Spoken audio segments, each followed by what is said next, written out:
Hello, welcome to the Bearded Tits podcast, hosted by me, Jack Perks. Professionally, I'm a wildlife cameraman, but I dabble in podcasting, and each Tuesday we release an episode as I have a chat with scientists, artists, filmmakers, and passionate people all about nature in a light-hearted and certainly not serious way.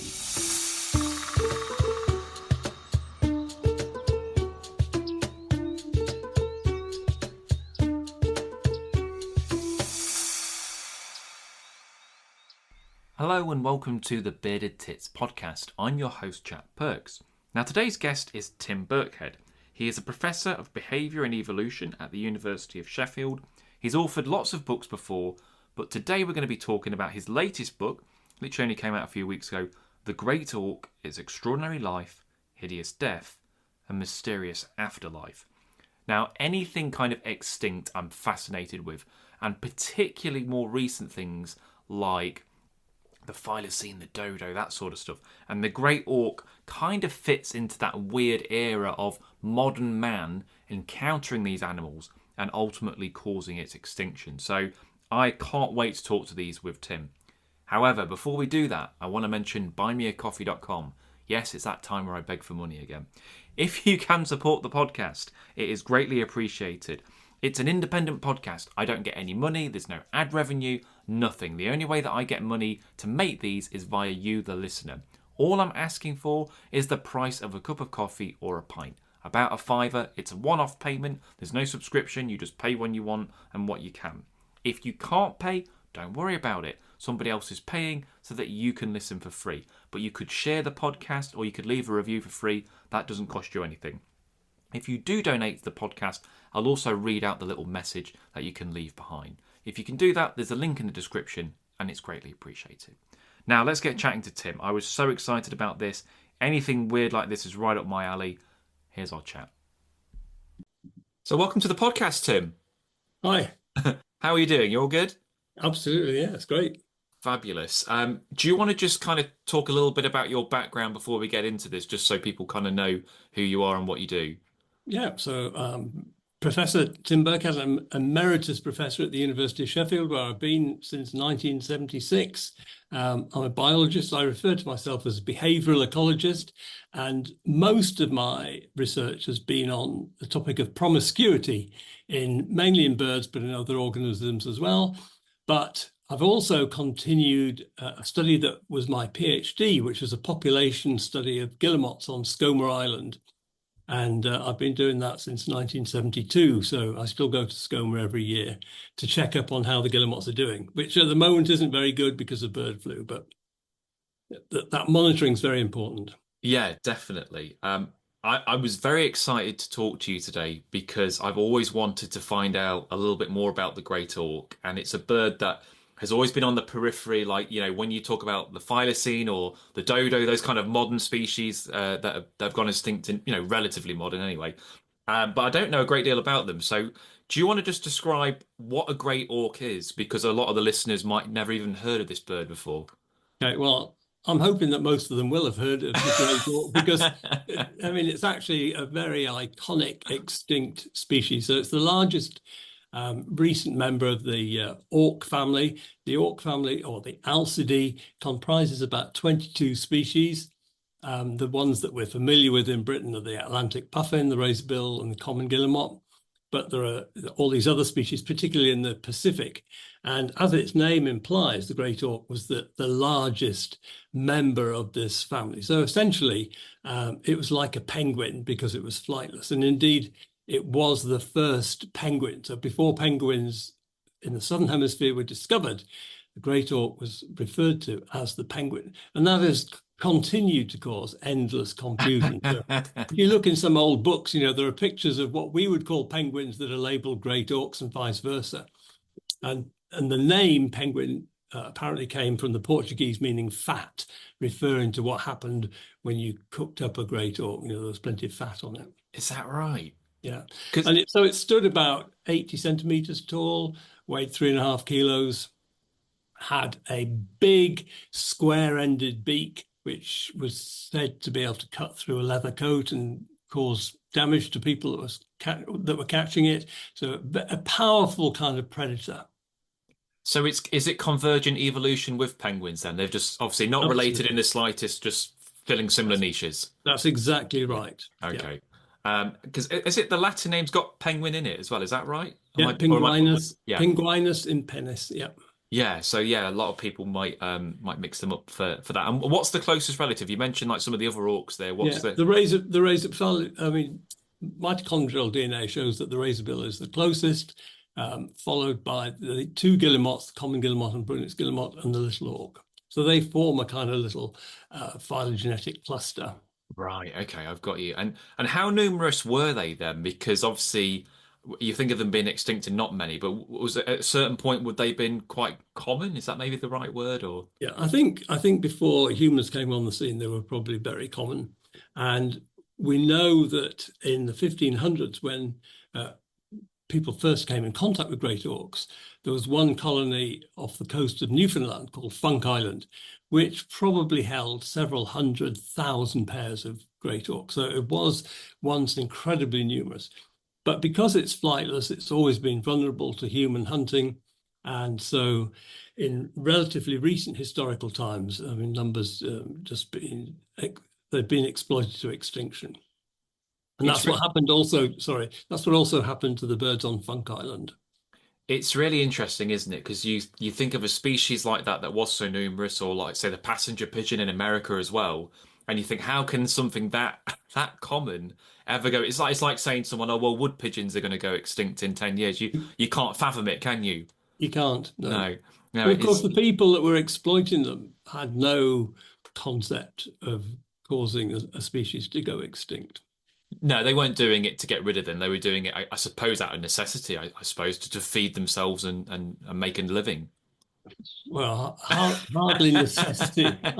I think initially, when the Portuguese first discovered Funk Island in about 1520, I mean, they just crossed the Atlantic in some wooden tub. They'd been living on salt pork. They were desperate for fresh meat.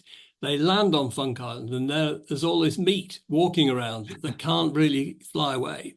And so they kind of it turns into America's first fast food restaurant. And once word gets out that there are these stupid birds, I mean, that's how they perceived them, every ship that was crossing the Atlantic called in at Funk Island to stock up. And So so I'm not sure whether you'd call that necessity. I mean, no, obviously no, it's no. important. But then um, shortly after that, people realized that this was a fantastic source of feathers. So people would put ashore on Funk Island for the entire auk breeding season, simply killing these birds for their feathers and killing them in a horrible way. Yeah. So they're similar to other auks, are they? That they're only on land to breed and then they're out at sea. So there's a window of opportunity, so to speak, for what these people were taking advantage of. Yeah. Yeah. So 3 month breeding season, Yeah. that's when people were killing them. Yeah. And that's well, my next question was going to be how do we lose them? But I guess you kind of already covered that to a degree. So it was basically was it solely because of humans, or were there any other factors? No, solely because of humans. People have Right. speculated a lot in the past that maybe the great auk was always a scarce bird, and by inference that it deserved to go extinct. And of course, it didn't. No. And it only became less numerous once people started exploiting it.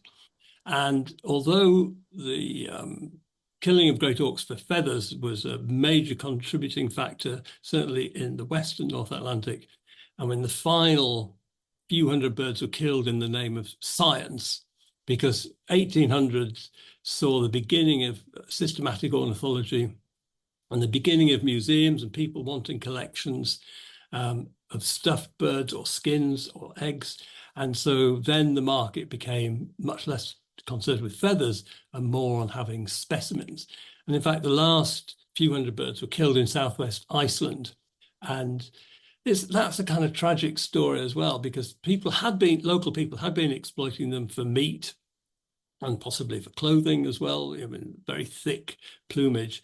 But as soon as it was realized that these birds were scarce, dealers suddenly kind of emerged from the woodwork and started paying local farmers and fishermen to make the treacherous journey out to these little islands where the great auks bred, paying them some pittance, but to them was a substantial amount of money. And then the dead birds are brought back, skinned by local women in Iceland, and then shipped off mainly to Denmark, to Copenhagen. Britain was at war with Denmark, so any Brit wanting a great auks would be struggling because there was very little trade. A few did get through, and there's one not far from me in Sheffield here, in a cabinet, but most of them went through Denmark. Is that right? Because and you'll be able to fill me in more on this. Am I right in saying that the last colony of great auks, there's something to do with a volcanic eruption? That's what kind of altered where they live? Yeah, so off the southwest corner of Iceland is this long peninsula with a chain of little volcanic islands, and the last one is called Geirfuglaska, and that literally means Great Auk Skerry or island, and that's where the last major colony in Iceland occurred. It was an incredibly dangerous place for these farmers and fishermen to get to. There's one account that says if you go to Geirfuglaska, you've got a 50-50 chance of getting home again. I mean, that's how dangerous it was because there were currents and eddies and so on. And then in 1830, there was this volcanic eruption. We know from relatively recent news events that that whole area is a kind of volcanic hotspot. But in 1830, Geirfuglaska disappeared beneath the waves. So the existing great auks had to find somewhere else. And unfortunately, and probably inevitably, they found an island that was closer to the Iceland mainland, making them even more vulnerable. And it was also extremely unsuitable for the birds to breed on. Because they're flightless, they need good access. They can't climb up a sheer cliff, for example. And so the great auk hunters that had previously rowed out to Geirfuglaska found the island of Eldey, where the great auks were now breeding, within a few weeks or months. And so the slaughter just continued. And in 1844, approximately, the last few birds were killed. So even if they hadn't have moved, do you think that just kind of it would have just delayed the inevitable? If they were always going to go just because of our greed and whatnot, it wasn't like they wouldn't be hanging on till today if that little like Sadly not. No, no. I think you're absolutely right that it was a kind of just delaying the inevitable if they'd continued to breed there. Yeah, I mean, I guess you must get asked this all the time. There must have been kind of sightings or, I use inverted commas loosely here, Hmm. about them persisting. Like, I mean, obviously they're not around now, but is there anything credible kind of after that point, or is it kind of difficult to be certain?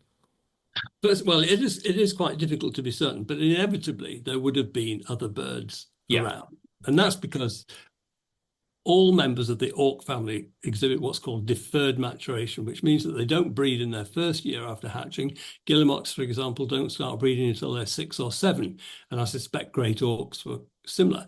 And those young birds spend much of their time out at sea, especially in their first, second, and third years.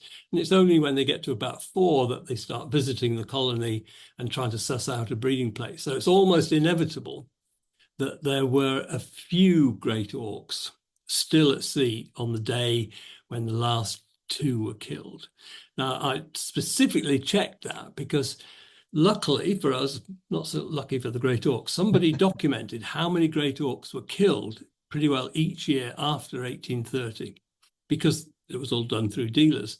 And so I looked specifically to see whether it was likely that any great auks had successfully reared any chicks during that period. And there were a few years when the weather conditions were so bad that people couldn't get out to Eldey. And so there would have been some chicks.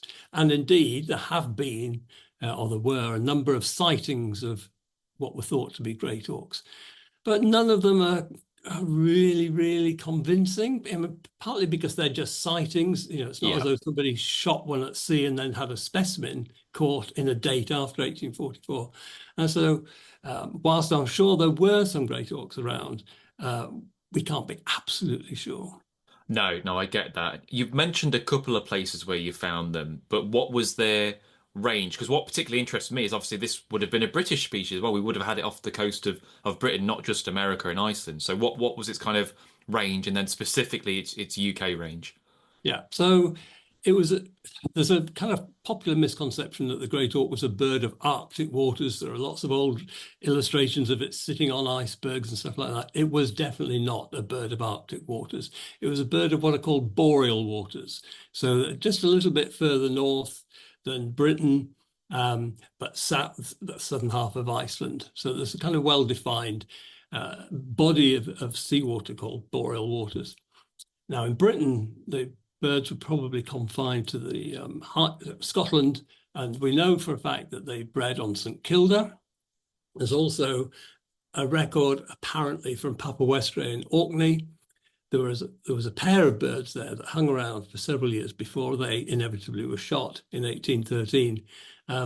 But there was no firm evidence that those birds on Papa Westray actually bred. They probably did, but we're lacking information. So St Kilda is the only place where we're pretty certain that great auks bred in Britain. Oh, okay. I didn't know that.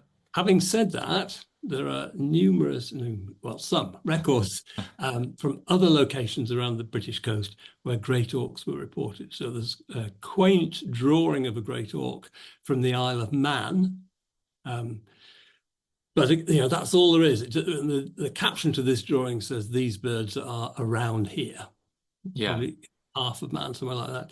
There's a possible record from Lundy Island, and possible records from the Farne Islands. But my guess is that these were immature birds that were visiting. So we know from our guillemot and razorbill studies that because of this prolonged period prior to starting to breed, auks, the young birds go on holiday, they go and visit several different places. but they always come back to their natal colony. So I suppose, well, like you're saying, like the other auks, these would have probably been vagrant birds just visiting other. Because I guess the diet's going to be relatively similar to other auks, is it? They're eating similar food, so Yeah. it's likely that they would be found in similar places. Yeah. Yeah. I mean, great auks, it's almost certain that they fed pretty much on fish, probably a few crustaceans as well. But in general, probably, because of the bird's size and huge beak, they could tackle much bigger fish than living auks could. Yeah, that makes sense. You mentioned that there's a stuffed one near you. How many? Do you know how many specimens we have in the UK? Do we have many great auks on display? There's a total of about 78 mounted specimens in the world. Oh wow, okay. Yeah, and about 75 blown eggs in the world. In terms of how many there are in Britain, that's a good question. Certainly, the British Museum of Natural History at Tring has several, 2 or 3, I think. Glasgow has one, and one or two other places. All the big international museums, were keen to get great auk specimens. The one in Glasgow is probably the easiest one to go and see, sitting there in the middle of a big hall in a glass case.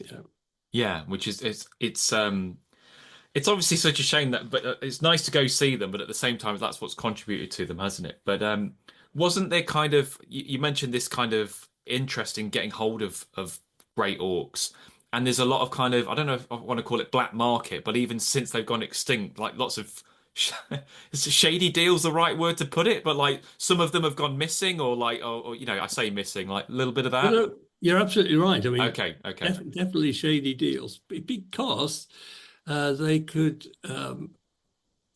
people could sell them for these huge amounts of some money. So, I mean, in the last few years, a few great auks eggs have come onto the market, and they've gone for over £100,000. Wow. And if you were the owner of a great auk egg or more than one egg, you wouldn't really advertise the fact, in case somebody broke into your house and stole it. So there's that kind of shady element. Great auk skins are also, the mounted specimens are also incredibly valuable. But the motivation for me writing this book was discovering in the 1990s, a long time ago, that 13 great auk eggs had gone missing. Now, I was shocked by this because I was writing a chapter in another book about the Great Auk, and I just naively assumed that because the Great Auk was so iconic, so rare and extinct, all the existing specimens would be known, nicely documented, nicely catalogued. And so to discover that 13 eggs had just gone just seemed absolutely bizarre to me.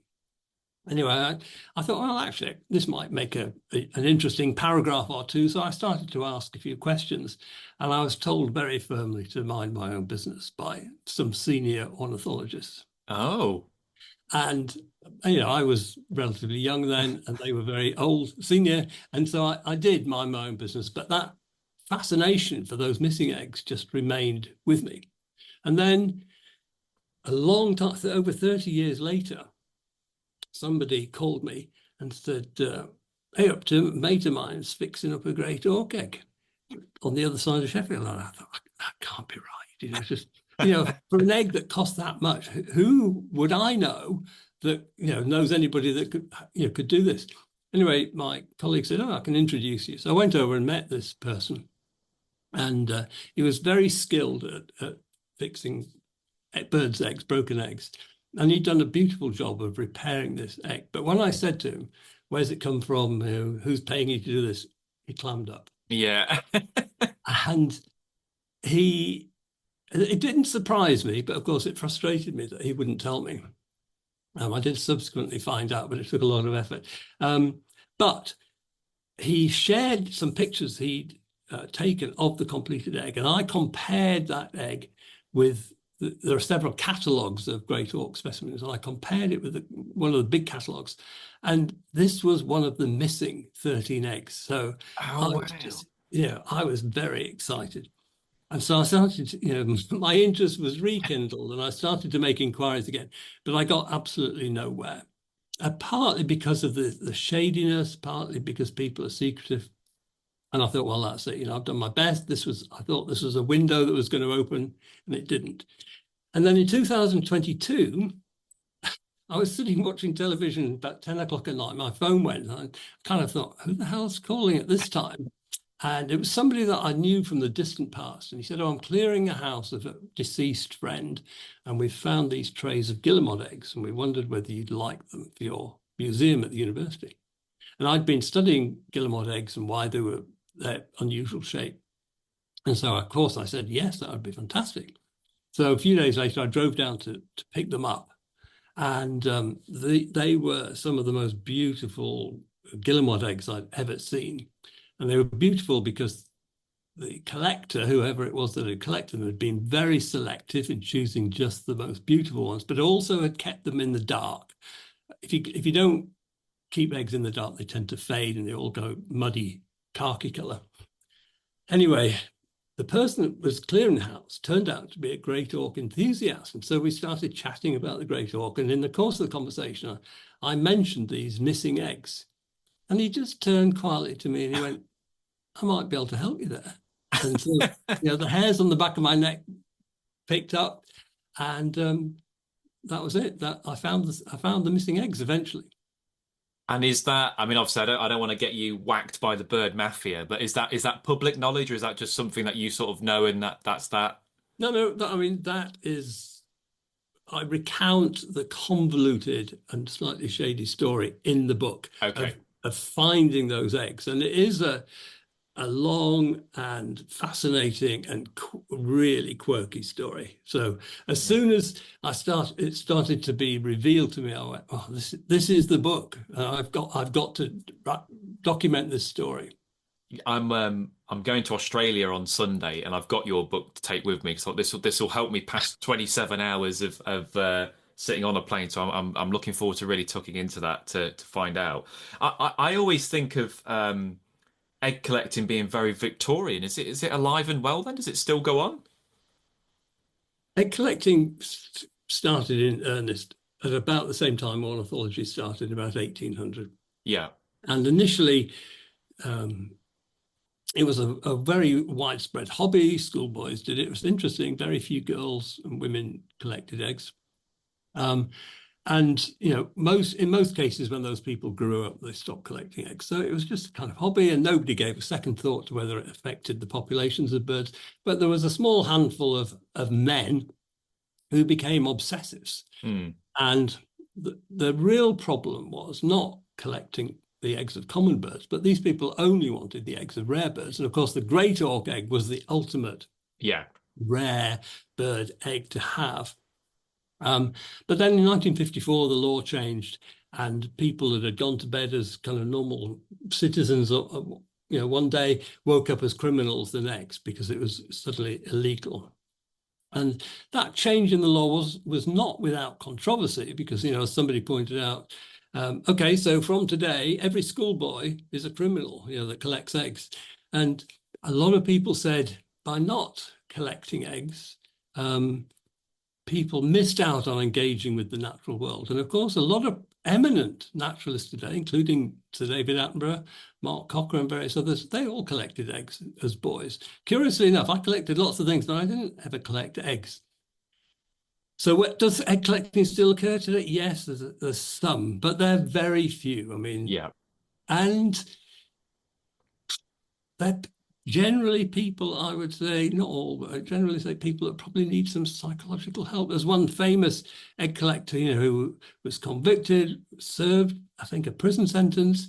The day he got out, he started again. I mean, that's like a drug addict. And that's somebody that needs, a massive psychological intervention to help them. I'm not making excuses for them whatsoever, but it's a complex problem, and it's very easy to simply say all egg collectors should be shot or whatever. It's a complex problem, but there are not that many today. No, I didn't. I suppose in a way, twitching's kind of replaced it a little bit. Like if you want to get that hit of finding something rare, just take your bins out and, go and look at a waxwing or whatever. And that's just, a lot easier than climbing up a tree and trying to nick or whatever. So And safer.